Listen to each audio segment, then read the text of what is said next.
This is Pro Football Perspective. I am Nathaniel Bradley. Whether you're at home, work, the gym, in your car, or wherever you are, thanks for taking time out of your day to spend here.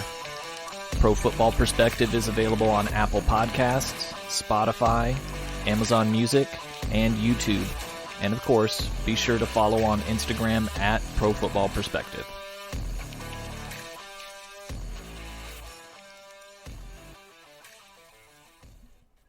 What's happening? We have finally arrived at the season finale of Pro Football Perspective's inaugural season here, and it is going to culminate with the reveal of the formal countdown of the true GOAT quarterback. Yes, I am going to label it the true GOAT quarterback. I know not everybody will use that label, and I know plenty of people will disagree, but based off of the analysis of 8 different categories and a slew of subcategories within each metric that I measured, this is going to be the true GOAT quarterback based off of those results and actual statistical analysis. It's not going to be based off of my opinion or anyone else's opinion, just what comes out at the end of all of this when it comes down to the calculations of how each individual quarterback performed within the context of their team, time, and era. When I started this podcast, I was looking to provide context and different insights and a new perspective on how to evaluate players, coaches, strategies, and teams within professional football. I'm hoping that so far within this first season I've achieved that by simply addressing one common thing that comes up among football fans, and that's discussing the GOAT. It seems to be in high fashion right now to discuss such things. They obviously revolve primarily around Tom Brady, who is still chugging along in the National Football League. Hats off to the 45-year-old picking up a W in Week 1 against guys half his age. But it doesn't have a whole lot of nuance, that conversation nowadays, and I wish it did. It is not disrespectful to assume that one player might be one of the top 5 or 10 individual players within his sport ever, out of all the people who have ever played it. It's not disrespectful to think he might be the best. But having the discussion is certainly fun for football fans, and I think we've gotten away from that. That's what I aim to correct. Have the discussion, have context for the discussion, have accurate statistical analysis behind that discussion, not just your opinion, not just TV graphics, not just talking heads that get loud and pound the table on television. That's not where I wanted to take this, and I hope that I've steered it away from that enough. Because I think it's a fun discussion, and it is highly, highly educational, walking through the box scores of quarterbacks from 60 years ago. It really is. There is a lot that can be gained from taking a good hard look at these guys and what they accomplished within professional football. Having said that, I will be concluding this podcast after this episode to really just take a break and enjoy the football season. My Instagram account at Pro Football Perspective, you may still see some posts here and there, but for the most part, I'm going to be back at it again for season 2 after the Super Bowl. That's the goal, and that's where I'm aiming. I really appreciate all the support, comments, disagreement, agreement, all sides of it. I appreciate that, and it's something that I'm hoping to continue in season 2 next year.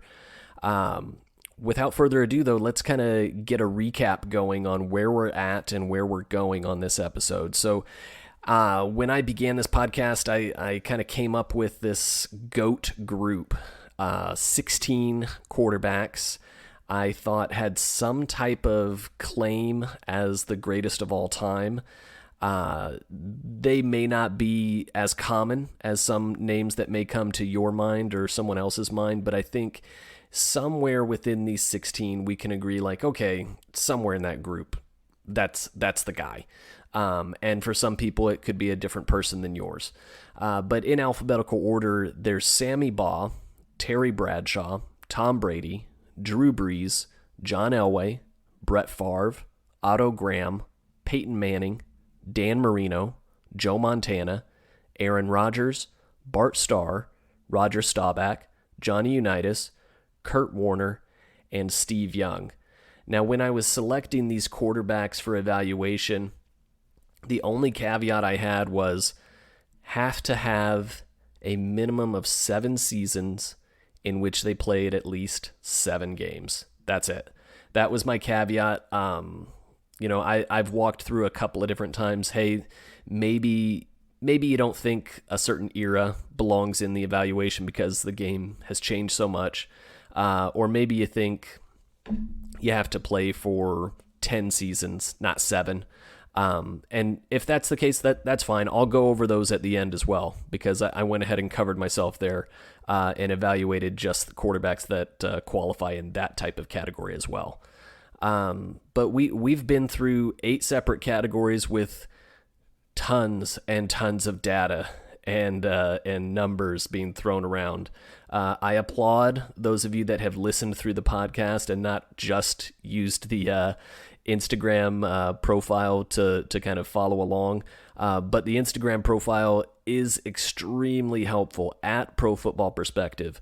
Follow along there. The visual graphics are there to aid in your listening to the podcast. They make a big difference. It helps you gain a little bit of a better understanding when the numbers are there in front of you. You can kind of look at them, read them over as I'm speaking about them. We went through initially era-adjusted individual statistics. Now, what that meant is a bunch of different categories. I believe there were 9, primarily measuring passing efficiency. And it was measured against the actual league average of the time in which the quarterback was playing.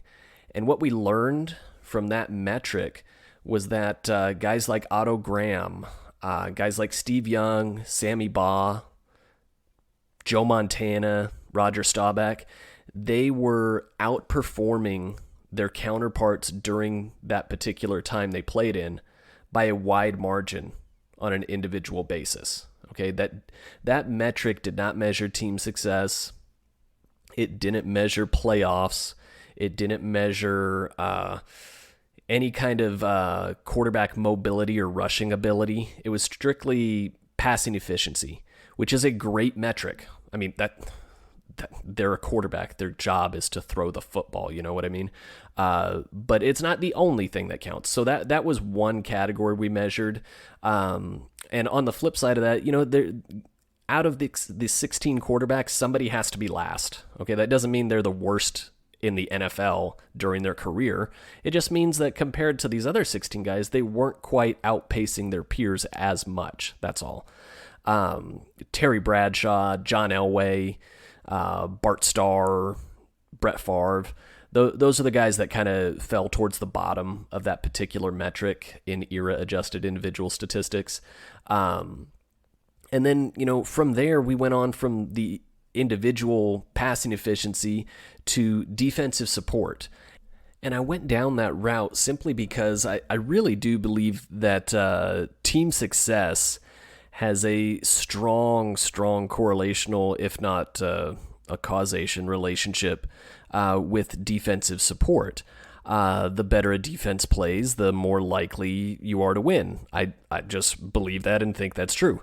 My findings in analysis of these 16 GOAT quarterbacks supported that pretty strongly. In defensive support, we essentially looked at the quarterbacks that had the worst defensive units compared to the league average. We ranked them higher. Okay, essentially saying those quarterbacks did more with less. The quarterbacks that had defensive units that performed well above league average, those quarterbacks were ranked lower because they kind of had a handicap, essentially, a leg up on the other 16 quarterbacks in terms of performance margins there. We looked at that and guy like Drew Brees, Sammy Baugh, Dan Marino, Peyton Manning, they ranked very high, essentially saying, hey, they may have had some good defenses here and there throughout their careers, but by and large, they had nowhere near the defensive support that some of the other quarterbacks on this list and within this group had. Some of those quarterbacks being Otto Graham, Terry Bradshaw, Bart Starr, Tom Brady. Those are quarterbacks that throughout their career had much better defensive support. Okay, and I'll leave it at that. That's all. They just had better defenses throughout their careers. Then we moved forward with special team support, essentially grading out the same things, although except we're not looking at league average in that comparison.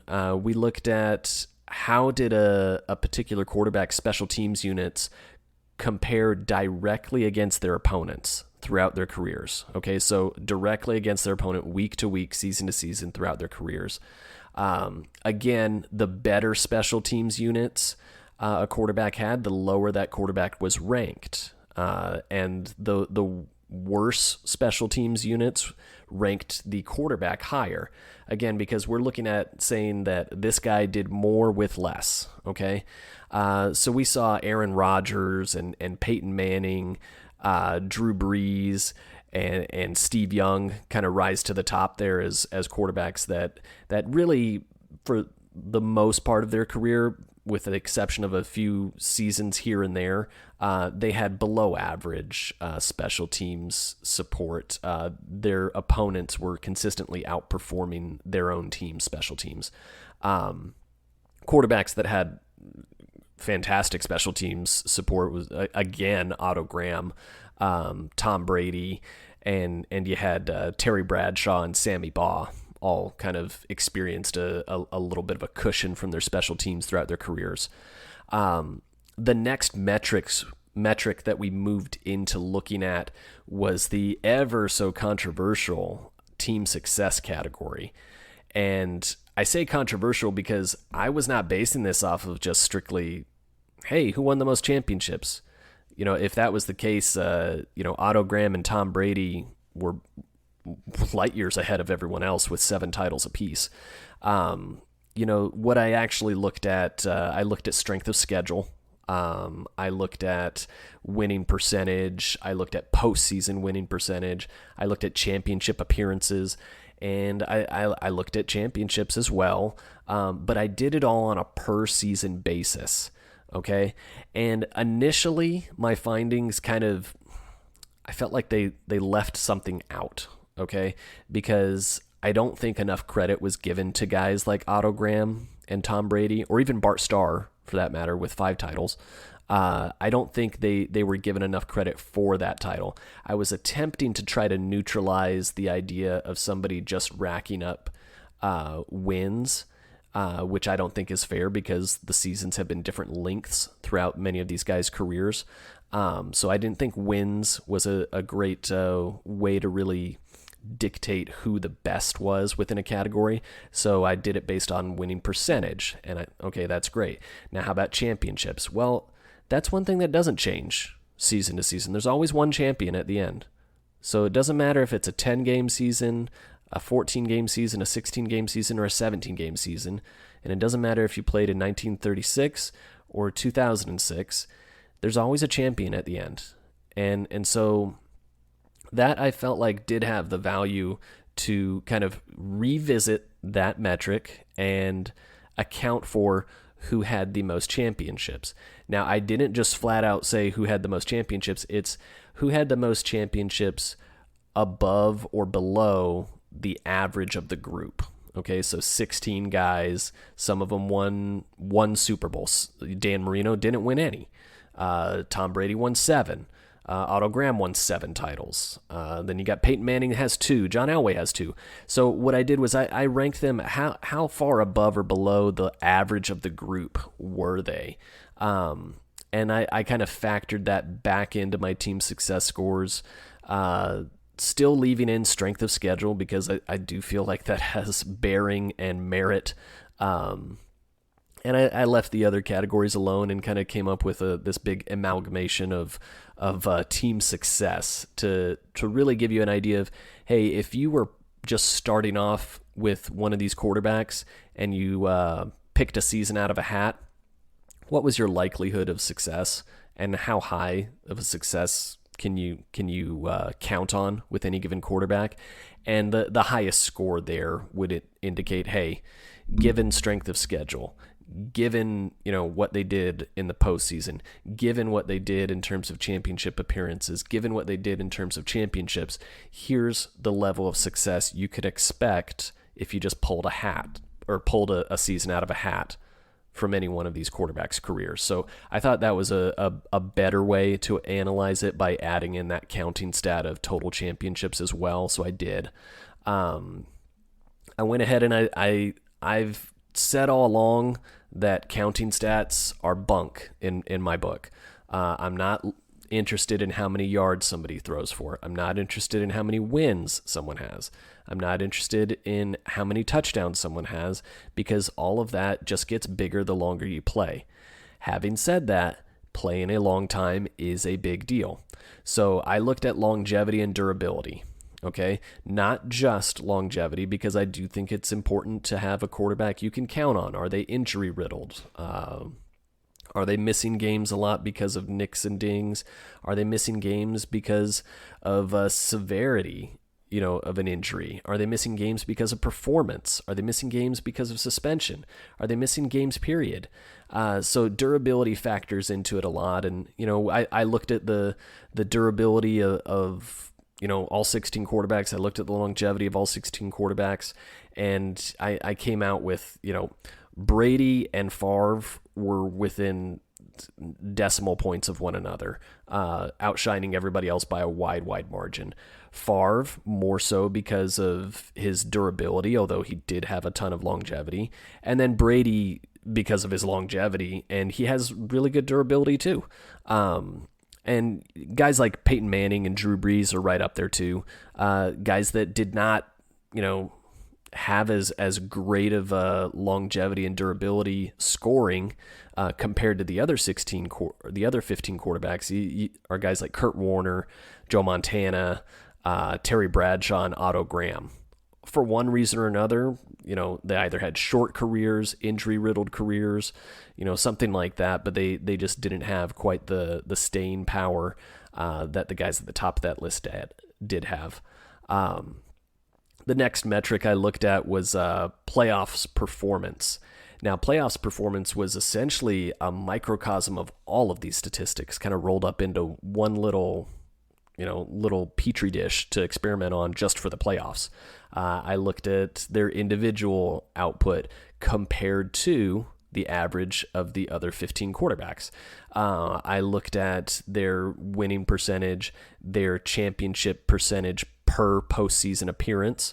I looked at their defensive support throughout their postseason appearances. Same with their special teams. And the special teams and defensive support, the better it was, the bigger deduction from that particular quarterback. Because again, I'm not going to give somebody brownie points for a defense that allows 0 points throughout the playoffs. You know what I mean? That counted against certain quarterbacks. That's just a hypothetical. Nobody had that. Same with special teams. If the special teams unit outperformed their opponents by a wide margin on a regular basis, well, that's a deduction on that quarterback, okay, proportionally speaking. So when it came to playoff performance, guys like Bart Starr, Otto Graham, Tom Brady, they really outshined everybody. Joe Montana and Kurt Warner. Those are guys that were at the top of the list, and guys at the bottom of the list in terms of playoff performance. I mean, it's no surprise Dan Marino. I hate to say it, but he's the only quarterback here that didn't have a championship to his name, so that obviously stuck hard against him there. Brett Favre, Roger Staubach. That's a surprising one. He has 2 Super Bowl championships, but his defense and special teams support during the postseason was fantastic, and his individual performance just wasn't. So he ranked near the bottom. Another guy, Steve Young, fantastic regular season quarterback. He ranked very high in passing efficiency, era adjusted, but postseason performance just wasn't quite up on par there. But again, that's just within a group of the 16 greatest of all time. It's not necessarily saying that these guys that ranked near the bottom were bad playoff quarterbacks. They just didn't do quite as well as the other guys in this particular group here. That's all. The next metric I looked at was clutch performance.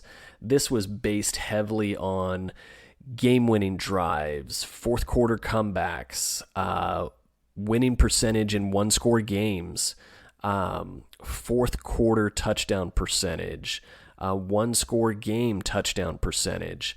All of those kind of factored into what was clutch, okay? Because it's easy to look at, hey, how many game-winning drives does somebody have? Okay, well, what about the opposing quarterback that might have lost the game but played out of their minds throughout the fourth quarter to get in position to take the lead, and then the defense gives up a 40-second, 60-yard drive and a field goal kicked at the end?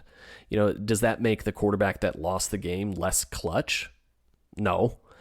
So I got to the bottom of that, and I think I came up with a much better way to look at who was clutch and who was not, at least within this group of quarterbacks. Again, these are the 16 GOATs, okay?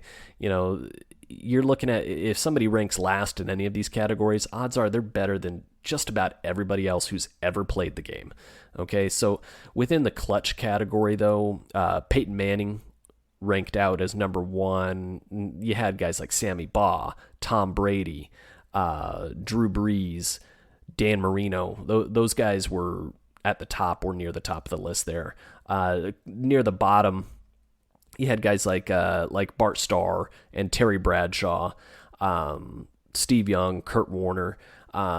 Some of that, I didn't dive far enough in that one. I really want to go back and take a look at it in the future, but I feel like guys like Terry Bradshaw in particular, his fourth quarter numbers may not be eye-popping because when it came right down to it, they're going to run the ball. Now, that's somewhat of an excuse because, hey, if you're the best option for your team, you're going to have the ball in your hands. You're not going to hand it off.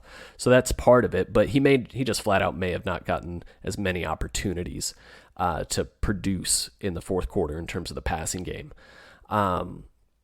Then the last category I took a look at was game-changing play. This is something that maybe if I were to revisit this in the future, I might try to roll this into the very first category I looked at, and that was era-adjusted individual production. Reason being is basically with the game-changing category, I wanted to take a look at what we missed, what was not looked at the first go-round. Primarily, are we taking into account fumbles? Are we taking into account rushing ability? And are we taking into account big plays? And what I found was, hey, when you've got the 16, greatest quarterbacks of all time, they all threw for plenty of big plays. So it was kind of hard for anybody to really stand out in those categories. But the differences came out in the fumble rate, which was a negative towards any individual quarterback, and the rushing ability. Okay. Now, it's not always what you think. You can have a very mobile quarterback, but they don't necessarily account for a lot of points rushing. And you can have a very stiff quarterback like Tom Brady, but who's better at a 4th and 1 quarterback sneak from the goal line? So, he still accounts for a lot of points per carry. And when it came to that particular category of game-changing play from quarterbacks, shocker here, Steve Young was at the top. You had Terry Bradshaw and guys like Otto Graham and Bart Starr not far behind. Closer to the bottom of the list, you had Kurt Warner and Dan Marino and Sammy Baugh.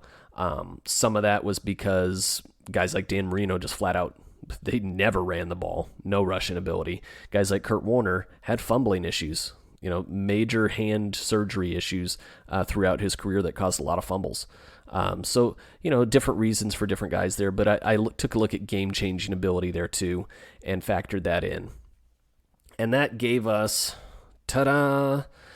8 categories to evaluate who the greatest of all time is.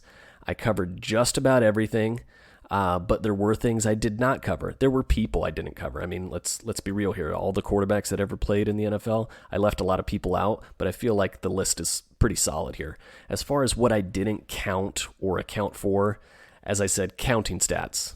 They meant very little to nothing. That's just not something that factors into my evaluations, and it probably won't in the future. Another thing that I didn't account for and don't plan on are awards, honors, whether it's most valuable player, Pro Bowls, even all-pro team. Like, none of that matters to me because it's all voted on. It's not based on any result. It's just not. It's heavily based on reputation. Even if someone like Aaron Rodgers wins the MVP, I don't care. It's voted on. Okay, I'm more concerned about how far above or below their contemporaries are they performing. What are their results? Not what are the opinions of their play. I want to know what their play results in. Another thing I didn't look at were any type of offensive support. I went through defensive support and I went through special team support. I did that because I was able to isolate those.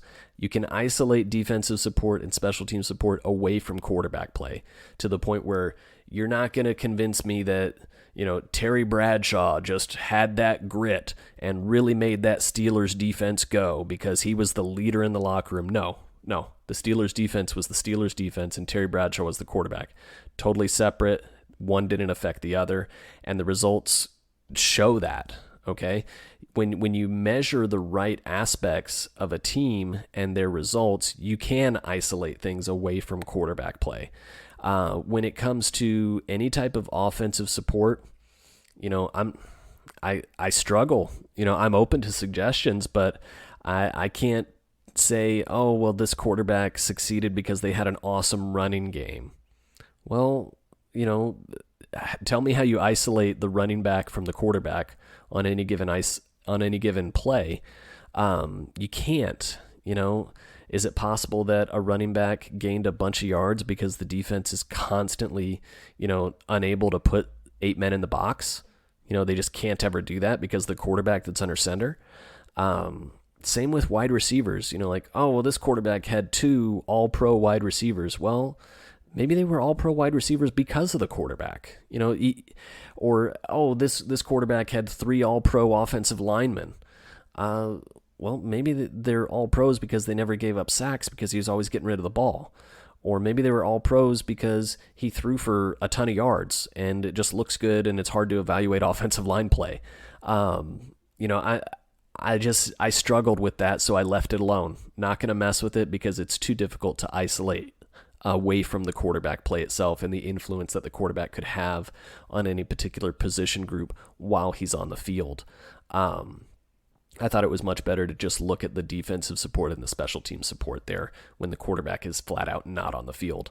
What that brought me to, all these categories, all these spreadsheets, all these calculations, it brought me to an overall score that I graded out as how far above or below the average was a quarterback across all these categories. So I didn't do it based off of their average rank, okay, which would probably dictate similar results with a couple of differences here and there. But again, I'm not as much...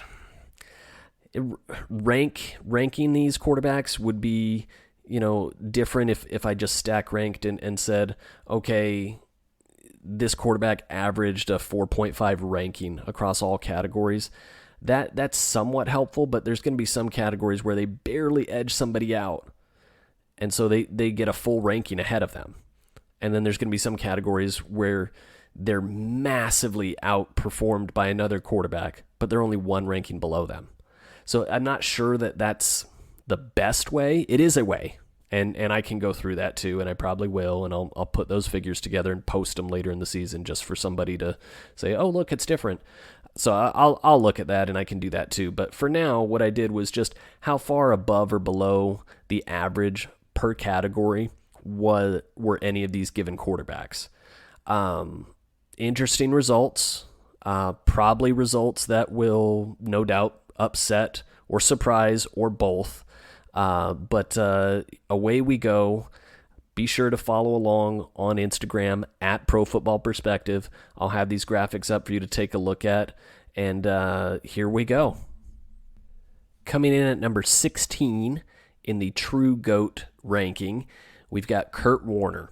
So Kurt Warner, he performed well in era-adjusted production. He was 7th there. Team success, he was 15th.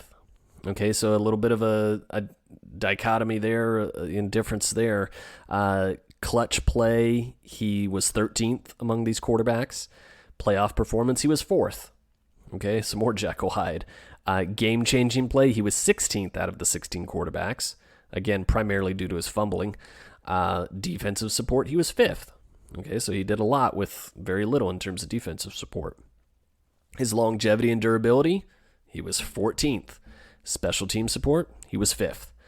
So, he had some areas where he really shined and some areas where he didn't quite put it together, primarily in terms of his clutch play and game-changing play, in terms of longevity and team success. But, man, he could sling it. And a lot was on his shoulders because he didn't have a whole lot of defensive and special team support. So Kurt Warner, 16th greatest of all time in my book there. And that's his True GOAT ranking. Next up at number 15 in the True GOAT ranking, Dan Marino. So Marino, a lot like Kurt Warner, has kind of like this Jekyll Hyde of, carrying a team but not having much success or support. So his era-adjusted production, he was 10th. His team success, he was 16th. Okay, a lot of that dictated, again, because I really did factor in so much postseason and championship weight to that evaluation. So, that's where Dan Marino suffered there. In terms of clutch results, he was 4th. His playoff performance, he was 16th. Game-changing play, he was 14th. Defensive support, he was 3rd. So he did a lot with a little there.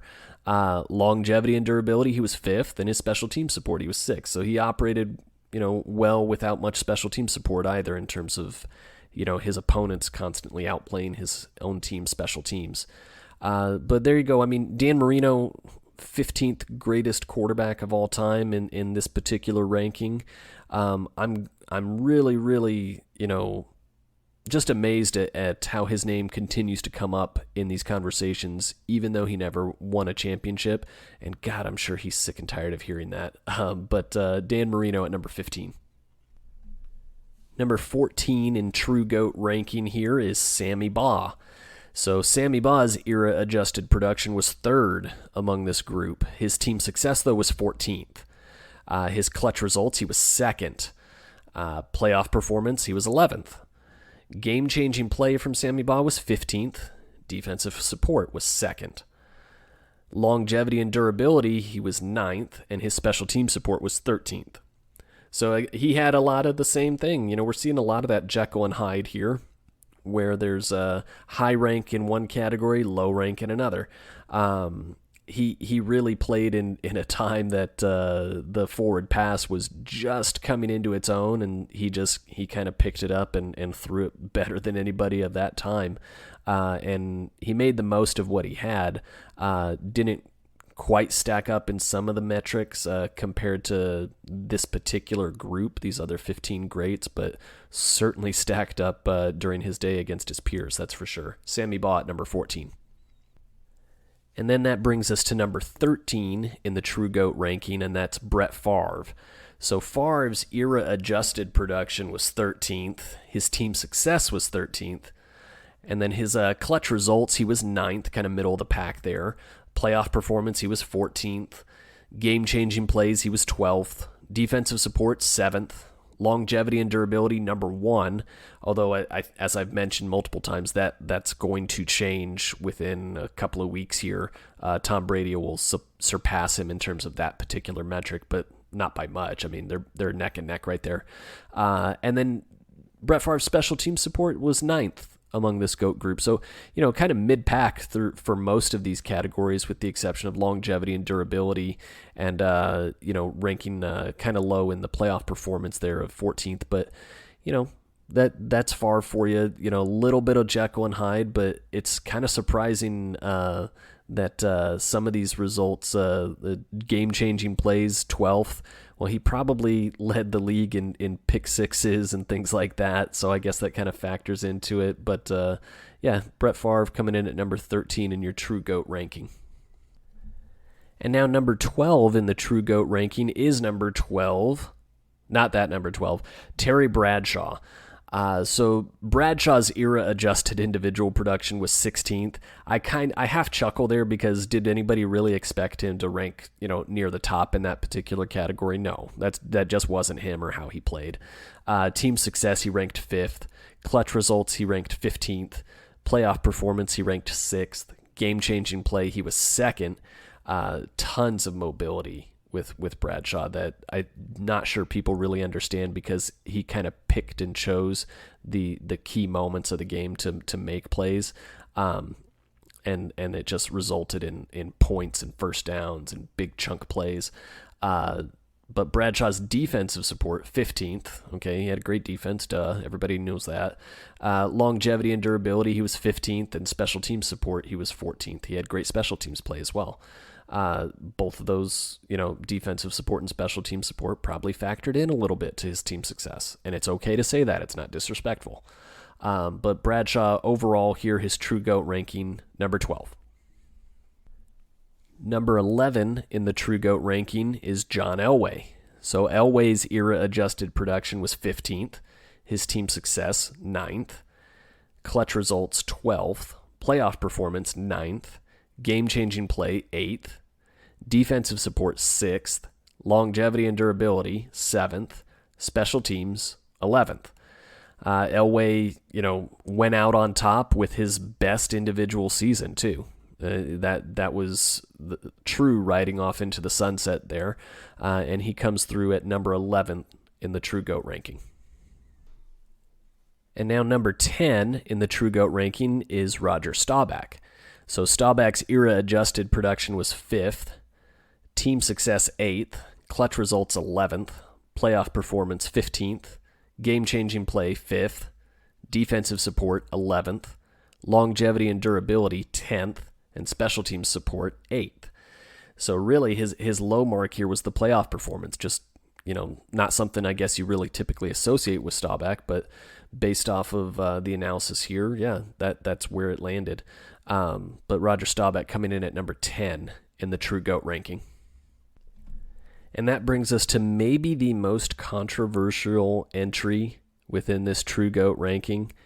Number 9, Joe Montana. Yes, number 9, Joe Montana. The whole point of this podcast is to provide context. And I'm doing my best to go and really dive deep into why something results in a certain way, and where are the hidden results and hidden statistics that aren't being evaluated or publicized or looked at. And I think some of that is what made Joe Montana come out as number 9. Shocking to me, but I'm not gonna quibble over it. That's just the way it came out. Again, it's not disrespectful to rank somebody as the 9th best ever to do something. So Joe Montana, era-adjusted production, he was 4th. Team success, he was 6th. Off to a great start. Clutch results, he was 10th. Kind of surprising. Playoff performance, 5th. Great. Game-changing play, 7th. Defensive support, 12th. That's one where, that might surprise some people, but the defenses Montana played with were exceptional. Longevity and durability, 16th. That's his lowest category there, obviously. The injuries can't be ignored. Again, we're trying to look at this as, how somebody survived through their career, both in terms of availability and longevity, and that's why he ranks 16th there. Special team support for Montana was 7th. All of that, again, this ranking is based on how far above or below the average of these 16 quarterbacks did a particular player rank within each category. Okay, I'll say that one more time. How far above or below the average of a particular category did a quarterback rank? Okay, so that's what brought Montana to number 9 in this ranking. I just got to wrap my head around it. I'm sure a lot of other people do too. So Joe Montana, number 9. On to number 8 in the True GOAT ranking. These guys just are forever linked. They cannot be separated no matter what. Number 8, Steve Young. So his era-adjusted production was 2nd. Team success was 12th. Clutch results, 14th. Playoff performance, 13th. Game-changing play, he was number 1. Defensive support, he was number 10. Longevity and durability, he was 11th. Special team support, he was 3rd. All of that boils down to Steve Young being the 8th greatest quarterback of all time in this ranking, in this metric scoring system, Pro Football Perspective podcast's ranking, however you want to look at it. With these particular metrics being evaluated, Steve Young came out 8th, just ever so slightly above Joe Montana. Again, the two of them right next to each other. Would we have it any other way? Of course not. Steve Young at number 8. On to number 7 in the True GOAT ranking is Johnny Unitas. So Johnny Unitas' era-adjusted production was 12th within this group. His team success score was 4th. His clutch results score was 7th. Playoff performance, 7th. Game-changing play, 9th. Defensive support, 9th. Longevity and durability, 6th. And special team support, 10th. So Unitas has... He's the archetype, I guess, that in my mind at least. There's so much going for him in terms of just the legend status and the icon status. He ranked out lowest in individual era-adjusted production and highest in team success in terms of his own kind of resume there. It all boiled down to him being number 7 in the True GOAT rankings. And that brings us to number 6 in the True GOAT ranking, and that's Drew Brees. Drew Brees is extremely well-rounded here. I think his lowest ranking was 11th here.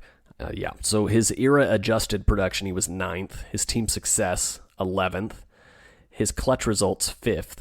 Playoff performance, 8th. Game-changing play, 10th.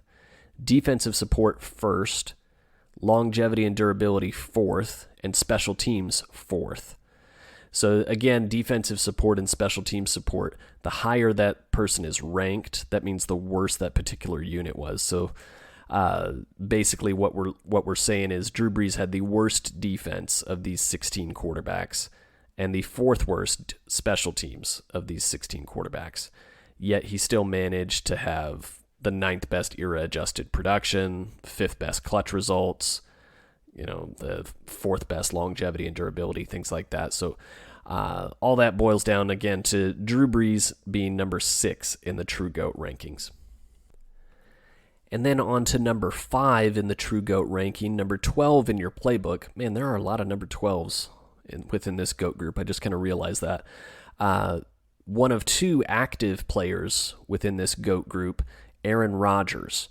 So Aaron Rodgers coming in at number 5 right now with still a lot of runway left in his career. Era-adjusted production, he's 8th. Team success, 10th. Clutch results, 8th. Playoff performance, 10th. Game-changing play, 6th. Defensive support, 8th. Longevity and durability, 8th. And special team support, 1st. So again, that means Aaron Rodgers' special teams unit has performed below his opponents by a wide margin throughout his entire career, and more so than any other quarterback within this GOAT group.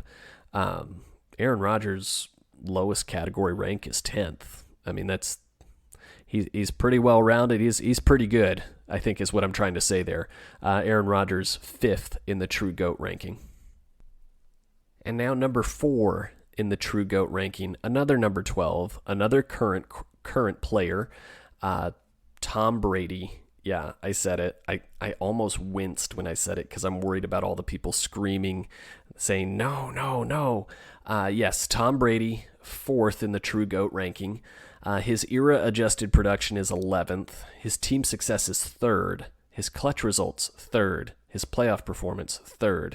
His game-changing play, 13th. His defensive support, 13th. His longevity and durability is 2nd, soon to be number 1. And his special team support, 15th. So what drags Brady down within these rankings is context. Not a popular topic, okay? Context is what drags him down in these rankings rather than elevating him. Context meaning he's 13th in defensive support, meaning that his defenses throughout his career have been far better than the majority of these other 15 quarterbacks. His special teams support is 15th. You know, that means he has the second best special team support of these 16 GOAT group quarterbacks. That's just the way it is. I'm not knocking the guy. It's absolutely incredible that he's still playing. It's absolutely incredible how many games he's won. Absolutely incredible how many miles he's thrown for. Yes, miles. It's absolutely incredible how many championships he's won. Context. I gave plenty of weight to team success and to a large degree, not on purpose, but to counting stats flat out because he's played so long too. Okay. You don't rack up championships by playing a short period of time. So I gave plenty of credence to his longevity and durability, and team success factored into clutch results. It factored into team success, obviously. It factored into playoff performance. It's all over the map, and it's heavily weighted. It's all over there, so I didn't ignore that he's won 7 Super Bowls. I recognize that, and I applaud that. It's incredible. I didn't ignore that he's thrown for miles and miles of yards and tons of touchdowns and won tons and tons of games. Those are all factored into this too. They are, okay? The reality is that there's context to all of this, okay? Would the Patriots and Bucks have won Super Bowls without Tom Brady? Of course not. Would he have won Super Bowls with the Cleveland Browns or Jacksonville Jaguars? I don't know. Maybe. He might have. Would he have won 7? I don't know. Maybe he might have. What I'm getting at is he had incredible defensive support and special team support throughout his career. And those are kind of the factors that, weighted down his ranking here. The game-changing play factor, hey, he's not a mobile quarterback. Plenty of other guys ranked low in that particular metric. It's just the way it is. And Brady being 4th isn't a knock. It's just not. That's incredible. He could easily move up that list, and it could be a different list coming at you next season. Watch him go throw for 6,000 yards, 60 touchdowns, and win the Super Bowl and go undefeated. Just something like that will happen and make me eat my words. But according to this metric and the statistical results, he's 4th in the True GOAT rankings, Tom Brady. Okay, now on to number 3 in the True GOAT ranking. Let's get through this. Number 3, Peyton Manning. So Peyton Manning's era-adjusted production was 6th among this group of greatest of all-time quarterbacks. His team success was 7th. His clutch results, he was 1st. His playoff performance, he was 12th. His game-changing play, he was 11th. Defensive support, 2nd. Longevity and durability, 3rd. And special team support, 4th. Okay, so the context here is what weighted him down? His playoff performance. I mean, Peyton Manning had some stinkers in the playoffs. There are plenty of reasons as to why. Okay, if you had to play against Bill Belichick and Tom Brady as many times as Peyton Manning did, you'd have some stinkers too. But he had stinkers against a lot of teams. He just did. Some of it was his defensive support, some of it was him. The reality is, one pass probably separates him from being third and second or maybe first on this list, and it's the pick six against the Saints in the Super Bowl. If that drops incomplete, and he goes on to win that game, he's probably first on this list. He really is. Even with the debacle against the Seahawks years later in Denver, if he wins that game against the Saints, he's probably first on this list, just based on the way the numbers break down. Another championship to his name. Yeah, that would probably do it. But as it stands now, hey, it's nothing to scoff at. The most clutch quarterback ever. Sounds pretty good to me. And he did so with the second worst defense among these 16 GOAT quarterbacks. So not bad. Peyton Manning coming in at number 3 in the True GOAT ranking. And now to number 2 in the True GOAT ranking, we have Otto Graham. So the ultimate Jekyll and Hyde in terms of rankings here. One of the most difficult quarterbacks to evaluate. Otto Graham here. His era-adjusted production was first. His team success was first. His clutch results 6th. His playoff performance 1st. His game-changing play 4th. And then his defensive support 16th. Longevity and durability 13th. And special team support 16th. So it's not just that he ranked first in some of these categories and 16th in others. If I could show you the spreadsheet on how far above the rest of the group he was in some of these categories for when he did well versus how far lagging behind and below he was in some of the categories in the ones that he didn't do so well.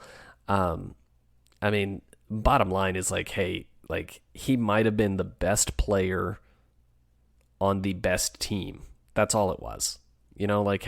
This guy could easily be, he's, to me, clearly the best player within the league at that given time he was playing.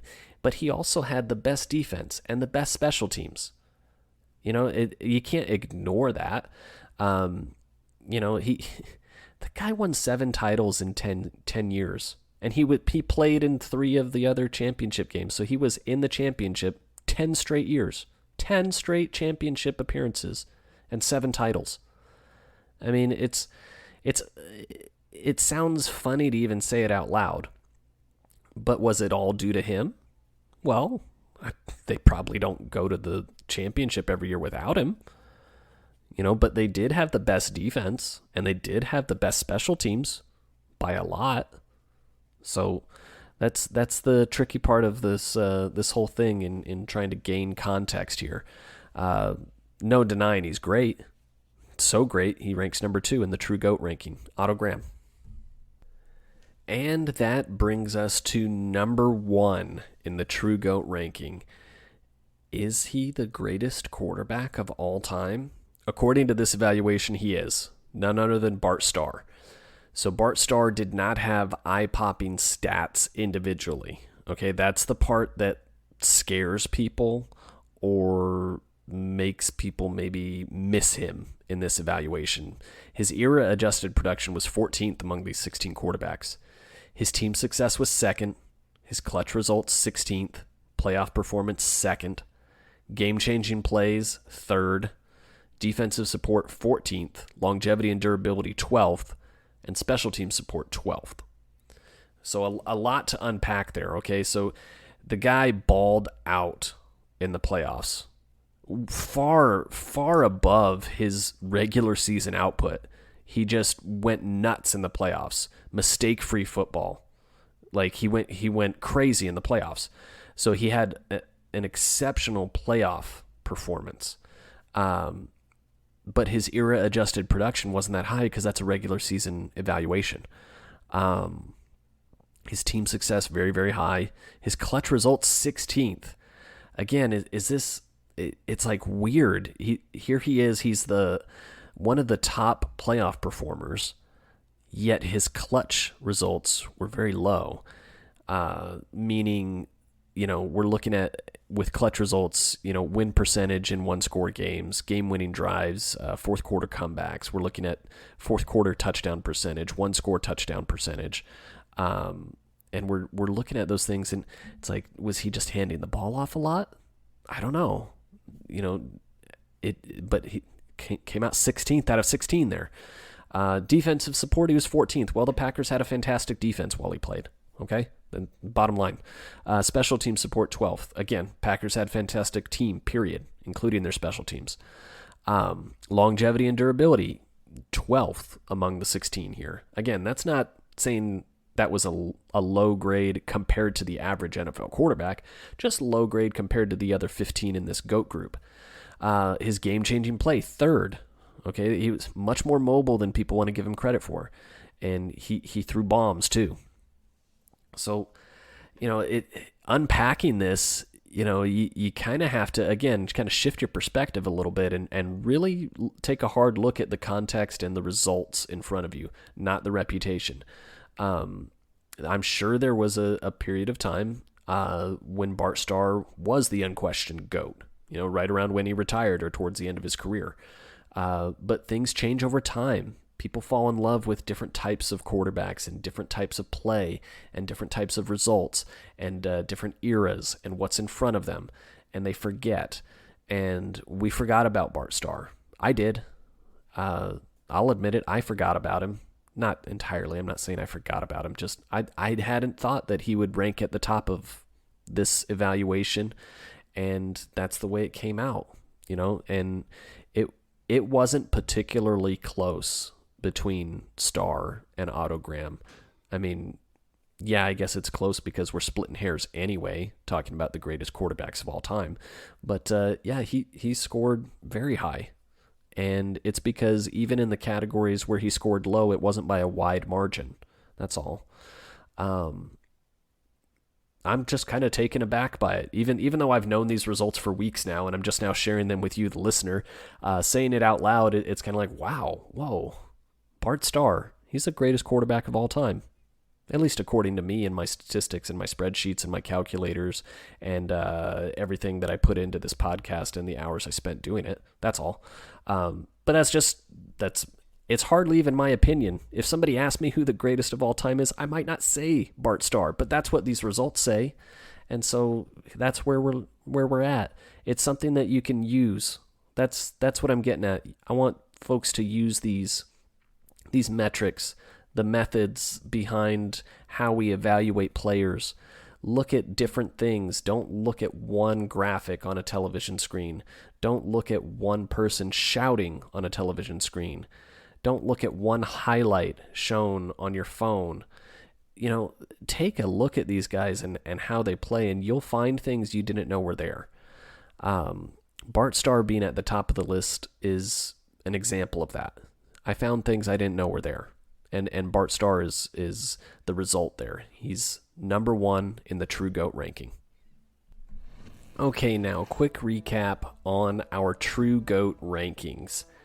Kurt Warner at 16, Dan Marino at 15, Sammy Baugh at 14, Brett Favre at 13, Terry Bradshaw at 12, John Elway at 11, Roger Staubach at 10, Joe Montana at 9, Steve Young at 8, John Unitas at 7, Drew Brees at 6, Aaron Rodgers at 5, Tom Brady at 4, Peyton Manning at 3, Otto Graham at 2, and Bart Starr at number 1. That's the list there.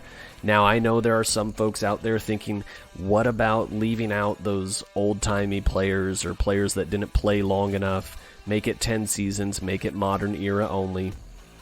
Okay, fair enough. If that's the list you want to go with, 11th, we've got Dan Marino. 10th, Brett Favre. 9th, Terry Bradshaw. 8th, John Elway.